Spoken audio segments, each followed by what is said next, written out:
ನಮಸ್ಕಾರ ವೀಕ್ಷಕ ಬಂಧುಗಳೇ.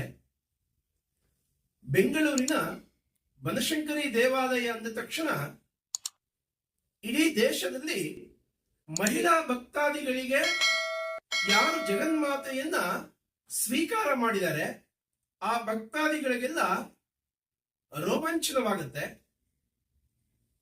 ಜಗನ್ಮಾತೆಯ ಕುಬೇರ ಸ್ಥಾನದಲ್ಲಿರುವಂತ ಪ್ರಗತಿಪುರ ಒಂದು ಉಪೇಕ್ಷಿತ ವಸತಿ ಏನಿದೆ ಅದು ಬೆಂಗಳೂರು ಮಹಾನಗರದಲ್ಲಿ ಉಪೇಕ್ಷಿತ ವಸತಿಗಳಲ್ಲಿ ಮೇಲ್ಪಂಕ್ತಿಯಾಗಿರುವಂತ ಪ್ರದೇಶ. ಅದು ಇವತ್ತು ಚಿಕ್ಕದಾಗಿ ಹೇಳಬೇಕು ಅನ್ನೋದಾದ್ರೆ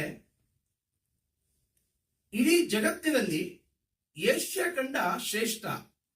ಏಷ್ಯಾ ಖಂಡದಲ್ಲಿ ದಕ್ಷಿಣ, ಅದರಲ್ಲೂ ಭಾರತದಲ್ಲಿ ದಕ್ಷಿಣ ಭಾರತ, ಅದರಲ್ಲೂ ಕರ್ನಾಟಕ, ಅದರಲ್ಲೂ ದಕ್ಷಿಣ ಕನ್ನಡ, ದಕ್ಷಿಣ ಕರ್ನಾಟಕ, ಅದರಲ್ಲೂ ಬೆಂಗಳೂರು ಮಹಾನಗರದಲ್ಲಿ ಮೇಲ್ಪಂಕ್ತಿಯಾಗಿರುವಂತ ಜಯನಗರ ಮತ್ತು ಜೆಪಿ ನಗರ, ಅದರಲ್ಲೂ ಪ್ರಗತಿಪುರ.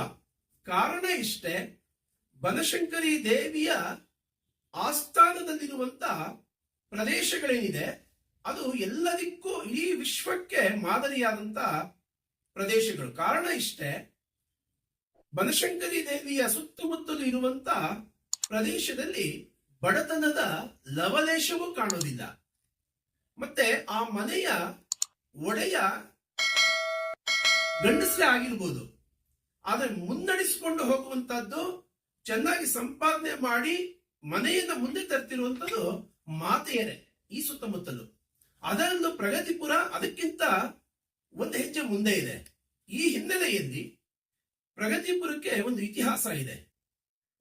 ನಾನಾಗ್ಲೇ ಹೇಳಿದಾಗೆ ಬೆಂಗಳೂರು ಮಹಾನಗರದಲ್ಲಿ ಒಂದು ಯೂನಿಫಾರ್ಮ್ ಆಗಿರುವಂತ ಒಂದು ಉಪೇಕ್ಷಿತ ವಸತಿ ಅಂತಂದ್ರೆ ಪ್ರಗತಿಪುರ. ಅಂತಹ ಇತಿಹಾಸ ಇರುವಂತ ಪ್ರಗತಿಪುರದ ಎಂಟ್ರೆನ್ಸ್ ನಲ್ಲಿ ಎಷ್ಟು ಕಸ ಹಾಕ್ತಾರೆ, ಸುತ್ತಮುತ್ತಲ ಪ್ರದೇಶದವರೆಲ್ಲ ಕಸ ಹಾಕ್ತಾರೆ. ಅಲ್ಲಿ ನಡ್ಕೊಂಡು ಹೋಗೋದಿಕ್ಕೂ ಮುಜುಗರ ಅಂತ ಅನ್ನುವಂತ ಸ್ಥಿತಿ ನಿರ್ಮಾಣ ಆಗಿದೆ. ಆದ್ರೆ ಬಿಬಿಎಂಪಿ ಆಯುಕ್ತರು ಇದನ್ನು ಗಮನಿಸಬೇಕು. ಈ ಕಸ ಹಾಕುವಂತ ಸ್ಥಳವನ್ನ ಬೇರೆ ಕಡೆ ಬದಲಾವಣೆ ಮಾಡಬೇಕು. ಇದಕ್ಕೆ ಸೂಕ್ತ ಕ್ರಮ ತಗೊಳ್ಬೇಕು. ಈ ಹಿನ್ನೆಲೆಯಲ್ಲಿ ಬಿಬಿಎಂಪಿ ಆಯುಕ್ತರು ಇದ್ರ ಬಗ್ಗೆ ಗಂಭೀರವಾಗಿ ತಗೊಳ್ಬೇಕು. ಇದಕ್ಕೆ ಸಂಬಂಧಪಟ್ಟ ಹಾಗೆ ನಾನು ವೈಯಕ್ತಿಕವಾಗಿ ನಿಮ್ಮ ಹತ್ರ ಮಾತಾಡ್ತೀನಿ.